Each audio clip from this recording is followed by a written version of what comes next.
Chers amis, le texte qui nous est proposé ce jour pour méditer les 10 jours de prière et pour nous introduire à la méditation est celui qui ouvre le Notre Père.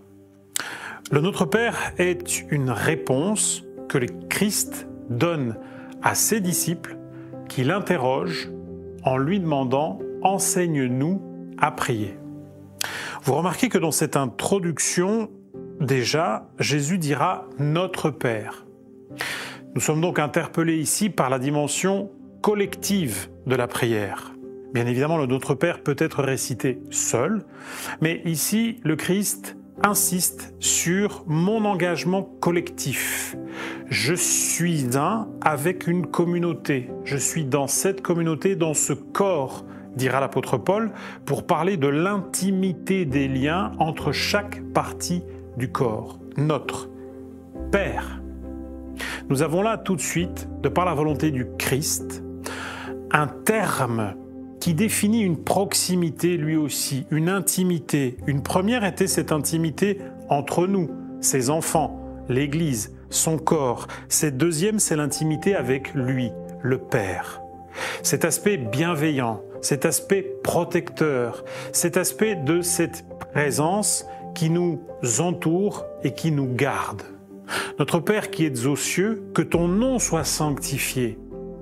Je m'engage à mettre de côté, à me consacrer, à chérir le nom de mon Père, à lui donner du poids, à lui donner de la valeur, à lui donner de l'importance dans ma vie et dans mes choix.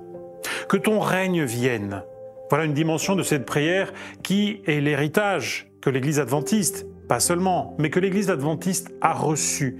Cette attente, ce royaume, ce règne qui doit s'installer, qui déjà est présent, qui se concrétise, s'incarne dans le ministère du Christ, mais qui est aussi dans nos attentes, dans notre engagement, dans notre témoignage présent.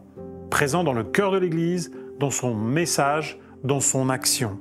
Et enfin, cette introduction se termine, en tout cas pour cette journée, avec cette dimension toute particulière qui appelle à un renoncement, celle qui dit que ta volonté soit faite. Bien évidemment, nous vient à l'esprit, j'imagine, le texte de l'évangile de Matthieu, où dans le jardin de Gethsémanée, chapitre 26, verset 43, nous pouvons lire les paroles suivantes. « Il s'éloigna une seconde fois et pria ainsi. « Mon Père, s'il n'est pas possible que cette coupe s'éloigne sans que je la boive, que ta volonté soit faite. » S'agenouiller pour intercéder, pour dialoguer avec le Père, pour ouvrir son cœur, sa vie, ses choix à la présence de Dieu, de son esprit, c'est invoquer que je sois une partie de sa volonté qui va se concrétiser, s'incarner elle aussi dans la vie de tant d'autres. Bien que le Seigneur puisse, dans cette dimension toute intime, dans cette dimension de communion fraternelle, dans cette dimension où je concrétise l'importance du dialogue et de la rencontre avec lui, dans cette dimension dans laquelle, là aussi, dans mes paroles et dans mes choix, je concrétise son royaume, et dans cette vision dans laquelle je suis prêt à un renoncement, afin que sa volonté, non pas ma volonté, mais sa volonté soit faite. Je nous invite tous à nous engager dans cette dimension de prière.